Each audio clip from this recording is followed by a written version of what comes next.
satu tim ya, sedang berdoa bersyafaat di gereja. Dan saya sadar kalau saya masih ada di gereja, tapi saya juga bingung gitu ya, kok ada di tempat lain gitu ya. Jadi roh saya dibawa Tuhan ke tempat lain, dan tempat itu ngeri gitu ya, sangat mengerikan.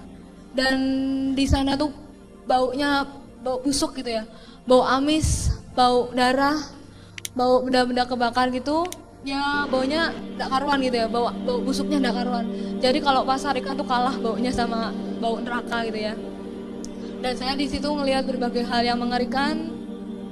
Dan yang paling saya tidak tahan itu ceritanya, di sana banyak orang yang menjerit, minta tolong, minta ampun sama Tuhan. Mereka banyak yang bilang, Tuhan ampuni saya Tuhan, tolong saya Tuhan, ampuni saya Tuhan, saya sudah tidak kuat lagi di sini Tuhan. Pengampunan yang aku berikan sudah terlambat, kesempatan itu sudah tidak ada lagi, sudah terlambat. Ketika kamu ada di dunia ini, kamu tidak mau ambil kesempatan itu, tapi kamu sia-siakan. Tapi kalau kamu sekarang minta ampun itu sudah terlambat, Tuhan Yesus bilang gitu. Dan saya di situ ngelihat berbagai macam hal yang mengerikan. Di situ banyak orang, jutaan orang bahkan. Di sisi kanan saya ketika saya jalan, di sisi kanan saya itu banyak orang yang dibakar sama api gitu ya. Dan tubuh itu dibakar api sampai tubuhnya meleleh habis. Tapi anehnya itu bisa lagi muncul lagi, normal itu ya. Dan itu kemudian dibakar lagi sampai habis, kemudian dibakar lagi sampai habis, dan kemudian normal lagi, dibakar lagi, dan itu terus menerus gitu ya, berulang-ulang gitu ya. Dan di sebelah sisi kanan saya, ketika saya jalan, saya melihat jutaan orang juga itu digerogotin sama yang namanya ulat-ulat kecil gitu ya, ulat-ulat gitu ya.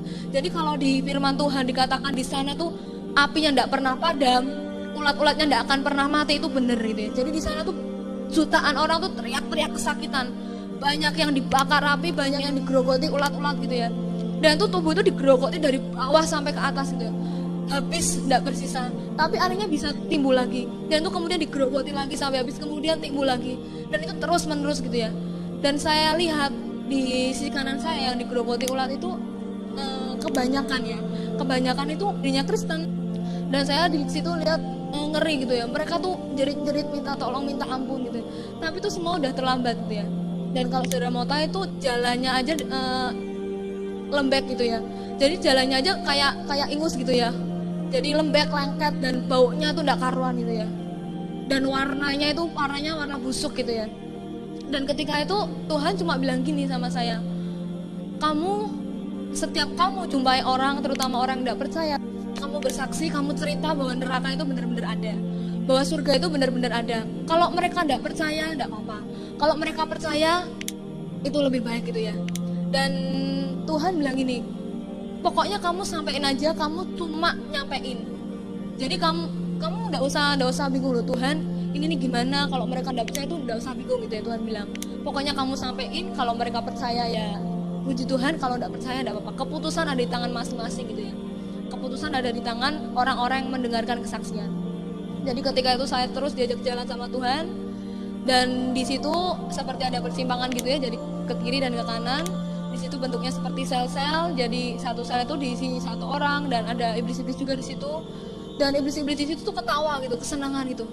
Dan di situ tuh banyak yang jerit-jerit, banyak yang nangis, banyak yang tidak tahan gitu ya akan siksaan yang ada gitu. Ada yang matanya dicungkil gitu ya, matanya dicungkil keluar gitu, sampai darah itu mengucur gitu ya, ngucur terus mengalir deras gitu. Tapi anehnya bisa timbul lagi, bisa muncul lagi mata yang baru, dan itu kemudian dicungkil lagi, tuh sakitnya kayak apa gitu ya. Dan itu ada yang tangan yang dikuliti, ada yang tangan yang dipotong-potong. Kalau misalnya kita kena pisau sedikit aja perih gitu ya, darah ngalir dari tubuh kita tuh perih gitu ya. Apalagi itu gitu di neraka, dikuliti, tangannya dipotong-potong sampai darah itu mengalir deras gitu ya. Dan kaki dipotong-potong sampai darah itu mengalir deras, lidahnya dipotong-potong, dan itu tidak ada henti-hentinya gitu loh. Ketika lidah itu dipotong, darah mengalir keluar, dan itu kemudian timbul lagi, lidahnya muncul lagi normal seperti kembali, seperti sedia kala gitu ya. Dan itu kemudian dipotong-potong lagi sampai habis, dan semua orang di situ nangis, minta ampun, minta tolong sama Tuhan. Tapi Tuhan tidak bisa berbuat apa-apa gitu ya. Tuhan tuh tidak bisa nolong karena udah terlambat gitu ya. Dan saya tanya sama Tuhan, orang-orang yang di sini ini orang-orang yang tidak percaya sama Tuhan toh, saya bilang gitu. Tapi Tuhan bilang gini, oh enggak tuh, kalau yang di sini tuh orang-orang Kristen gitu ya, yang percaya sama Tuhan Yesus Kristus. Saya kaget gitu loh, kok ada juga orang-orang Kristen yang masuk ke neraka gitu ya. Dan saya tanya sama Tuhan, Tuhan kenapa mereka bisa masuk neraka gitu ya. Dan Tuhan bilang gini, setiap kita yang diberi anggota tubuh lengkap gitu ya, yang diberi anggota tubuh gitu ya, harus mempertanggungjawabkan setiap bagian anggota tubuh kita. Jadi Tuhan menciptakan tangan untuk menyembah Tuhan, untuk memuliakan Tuhan. Tetapi kalau misalnya kita gunakan untuk misalnya mukul, membunuh, itu tuh sudah tidak berkenan di hadapan Tuhan gitu ya. Pokoknya setiap apa yang kita perbuat itu Tuhan ngerti. Mungkin mata buat memandang hal yang baik, buat menuntun kita untuk pergi ke tempat-tempat yang baik, untuk pergi ke gereja. Tapi matanya digunakan untuk misalnya menonton video porno, baca buku-buku yang tidak benar. Itu nanti Tuhan tahu gitu ya. Setiap kita mempertanggungjawabkan perbuatan kita gitu ya. Ada yang lidahnya dipotong-potong, itu mulut kan untuk memuji Tuhan, untuk menyembah Tuhan. Tetapi mungkin ada di antara kita yang buat nyumpahin orang, buat ngutuk orang, buat mungkin ngomel, menggerutu gitu ya. Dan itu semua Tuhan tidak senang gitu, Tuhan tidak berkenan di hadapan Tuhan. Jadi setiap apa yang kita perbuat dengan anggota tubuh kita, Tuhan, walaupun mungkin kita di tempat yang paling terpencil sekalipun gitu ya, mungkin orang-orang tidak ngerti, tetapi Yesus ngerti gitu ya. Dan ketika itu saya diajak jalan terus masuk sama Tuhan. Dan kalau Darah Mota itu dindingnya itu juga sama gitu ya. Jadi dindingnya itu kayak ingus gitu ya, kayak umbel gitu ya. Jadi lengket-lengket gitu ya. Dan baunya minta ampun ya, bau busuknya minta ampun ya. Dan ketika itu saya jalan terus, saya diajak Tuhan ke tempat yang namanya pusatnya neraka gitu ya. Jadi ketika masuk terus ada seperti sumur kayak kawah belerang gitu. Dan di situ ada orang yang diikat dua-dua, ada yang perempuan sama perempuan, laki sama laki gitu ya. Dan saya tanya sama Tuhan, Tuhan ini nih kenapa kok dekat dua-dua gitu ya, kok perempuan sama perempuan, laki sama laki.